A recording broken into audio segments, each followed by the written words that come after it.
எத்தனை காலந்தான் ஏமாற்றுவார் இந்த நாட்டிலே, இன்னும் எத்தனை காலந்தான் ஏமாற்றுவார் இந்த நாட்டிலே, இந்த நாட்டிலே, நம் நாட்டிலே. புரட்சித் தலைவர் எம்ஜிஆரின் ஆரம்ப காலம், திரையுலகில் அவர் பயணித்த ஆரம்ப காலம் கொஞ்சம் கரடுமரடாக போராட்டமாக இருந்த போதிலும் அந்த போராட்டங்களை கடந்து அவர் 1950 மாபெரும் வெற்றியாளராக திகழ்ந்தார். தொடர்ந்து ஹாட்ரிக் வெற்றி, 3 படங்களின் கதாநாயகனாக வெற்றி மேல் வெற்றி பெற்று 1950 அவருக்கு மிகப்பெரிய சிவப்பு கம்பளத்தை வரவேற்கும் அளவுக்கு விருந்தது. அதே சமயத்தில் அப்போது அவர் நடித்த என் தங்கை மிகப்பெரிய அளவில் பேசப்பட்டாலும், அவருடைய உணர்ச்சி பூர்வமான நடிப்பு பேசப்பட்டாலும், அதற்கடுத்து வந்த 5 படங்கள் அவரை கீழே தள்ளிவிட்டது என்றுதான் சொல்ல வேண்டும். அந்தமான் கைதி, குமாரி, நாம், பணக்காரி, ஜனோவா ஆகிய படங்கள் தொடர்ந்து தோல்வியையே தழுவின. இதனால் அவருடைய தொழிலில் ஒரு தேக்கம் ஏற்பட்டது. அடுத்த கட்டத்திற்கு நகர்வதற்கு சரியான மிகப்பெரிய ஒரு வெற்றியை தர வேண்டிய சூழல் ஏற்பட்டது. அதனால் நாடகங்களில் கவனம் செலுத்தினார். அடுத்த கட்டமாக சரியான கதையை தேர்ந்தெடுக்க காத்திருந்தார் என்றுதான் சொல்ல வேண்டும்.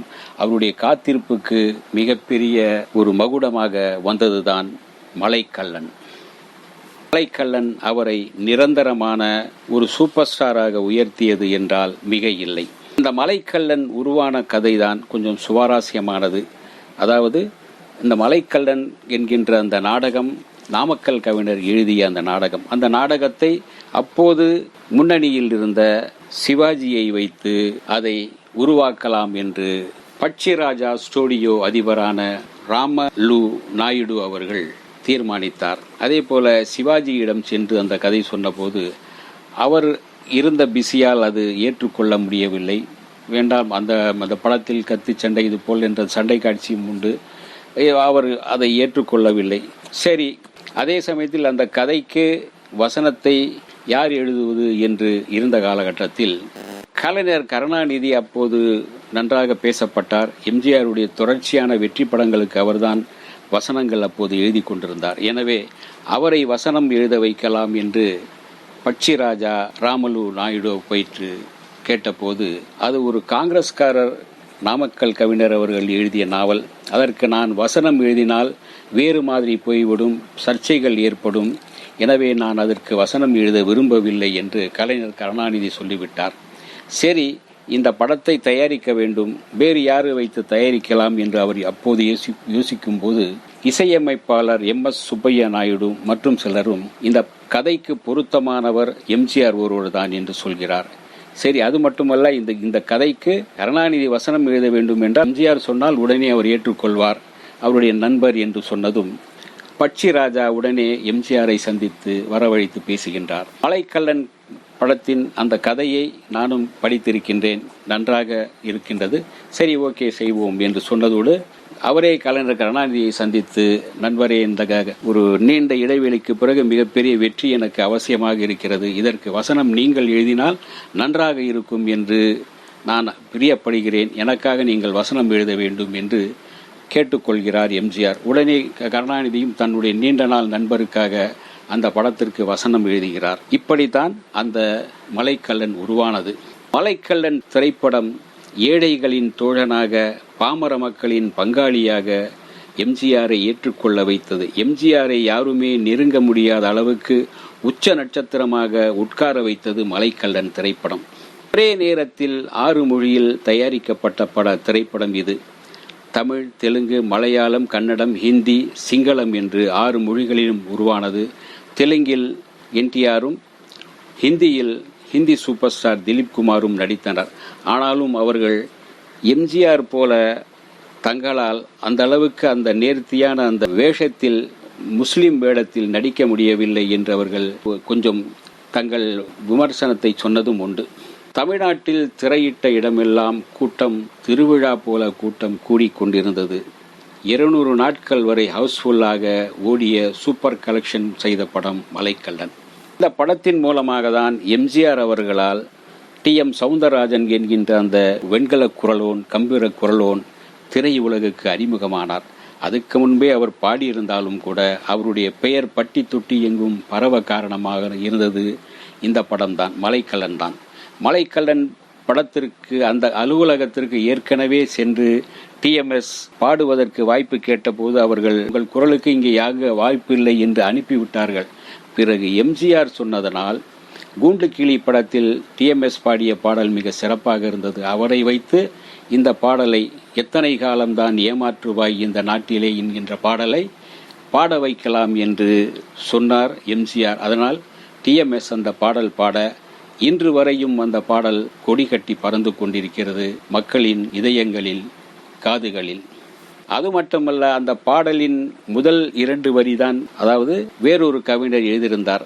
தஞ்சை ராமையாதாஸ் தான் அந்த படத்திற்கு பாடல்கள் எழுதுவதாக ஒப்பந்தம் செய்யப்பட்டார்.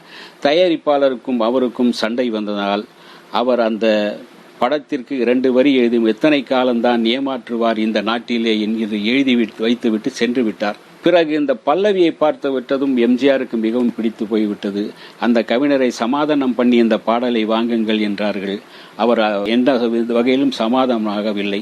பிறகு வேறொரு கவிஞரை வைத்து அந்த பாடலை நிறைவு செய்து பாடப்பட்டது. அப்படிதான் இந்த பாடல் இன்று வரை பட்டி தொட்டி வரை ஒலிக்கின்றது. தேசிய கவிஞர் ராமலிங்கம் பிள்ளை எழுதிய மக்கள் நடுவே பிரபலமான நாவல்தான் மலைக்கல்லன்.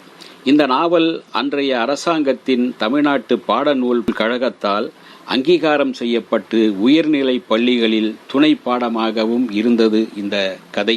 தன் வீர பராக்கிரமத்தை காட்டும் ஒரு ஆக்ஷன் ஹீரோவாக மட்டுமே தன்னை முன்னிலைப்படுத்தாமல் தனக்கென தனக்குள் இருந்த சிறந்த நடிகனுக்கான அடையாளத்தையும் பதிவு செய்தார் MGR. முஸ்லிம் பெரியவர், வயதான தாத்தா என்று மாறுபட்ட தோற்றங்களில் தோன்றியதும் திரையரங்குகளில் எழுந்த கரகோஷமும் விண்ணை அதிர்ந்தது. அந்த அளவுக்கு சத்தம், விசில் பறந்தது அவருடைய நடிப்புக்கு அடையாளமாக. ஹிந்தி நடிகர் திலீப்குமார் கூட இப்படி என்னால் செய்ய முடியாது என்று சொல்லும் அளவுக்கு அந்த முஸ்லிம் பெரியவர் வேடம் அவருக்கு பொருந்தி இருந்தது.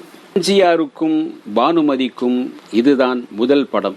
இந்த காம்பினேஷன் ராசியான ஜோடியாக அங்கீகாரம் செய்யப்பட்டு தொடர்ந்து அலிபாபாவும் 40 திருடர்களும், மதுரை வீரன், தாய்க்கு பின்தாரம், நாடோடி மன்னன் என்று இந்த வெற்றி கூட்டணி தொடர்ந்து வந்தது. படத்தில் MGR, அவருடைய சகோதரர் MG சக்கரபாணி, ஜெயலலிதாவின் தாயார் சந்தியா, TS துரைராஜ், பாலசுப்ரமணியன், சகாதேவன், PS ஞானம் மற்றும் பலர் நடித்திருந்தனர்.